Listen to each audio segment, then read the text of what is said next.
दोस्तों अभी अभी जीएसटी का एक नया खुलासा सामने आया है कि अमृतसर में साहिब श्री दरबार साहब में जहां पर लाखों लोग फ्री में बिना किसी भेदभाव के निष्काम सेवा में सेल्फ सर्विस में जहां पर लोगों को लंगर छकाया जाता है उसको जीएसटी के दायरे में ले लिया गया है। वहां पर जीएसटी लागू कर दिया गया है। मुझे ये नहीं समझ आता कि जेटली साहब या जो हमारी सरकार है सिर्फ और सिर्फ माइनॉरिटीज पर बार बार क्यों टारगेट कर रही है। अब बहुत से लोग कहेंगे कि इसमें माइनॉरिटीज को क्यों बीच में लाया जा रहा है।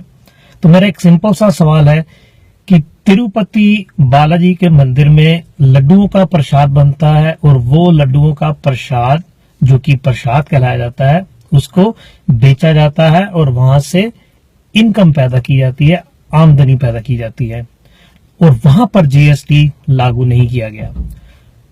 लेकिन दरबार साहब में जहां पर ऑलमोस्ट 5 लाख लोग एक हफ्ते में लंगर छकते हैं और वो लोग, उन लोगों की जात नहीं पूछी जाती, उनका कोई धर्म नहीं पूछा जाता, वो कहां से आए हैं, किस देश से आए हैं, किस प्रदेश से आए हैं, कौन सा उनका रंग है, ऐसा कुछ भी नहीं पूछा जाता, ऐसा कुछ भी ध्यान में नहीं रखा जाता।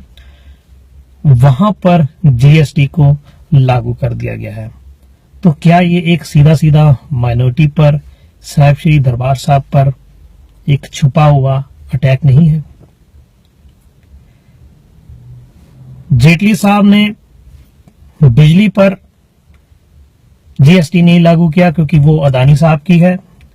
जेटली साहब ने पेट्रोल पर जीएसटी लागू नहीं किया क्योंकि वो रिलायंस इंडस्ट्री की है। जेटली साहब ने शराब पर जीएसटी लागू नहीं किया क्योंकि वो माल्या साहब की है। लेकिन जहां पर सेल्फलेस सर्विस है वहां पर जीएसटी लागू कर दिया गया।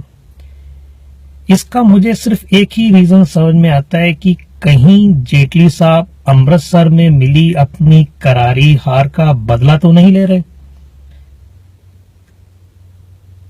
और कोई रीजन इस बात में मुझे समझ नहीं आता कि धर्म के नाम पर, धर्म भी आप उसको किसी एक रिलीजन के साथ नहीं जोड़ सकते क्योंकि वहां पर एक सेल्फलेस सर्विस है।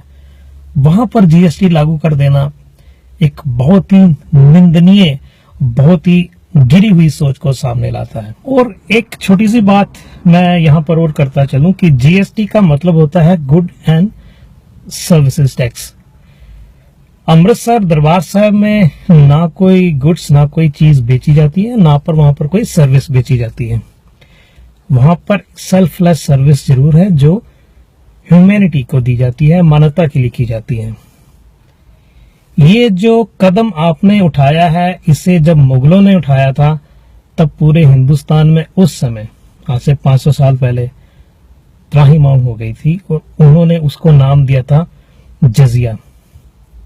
ये वही जजिया आज आपने एक बार फिर माइनॉरिटी पर लगाकर साबित कर दिया है कि शायद हमारे मुल्क में या हिंदुस्तान में माइनॉरिटी अब सेफ नहीं है।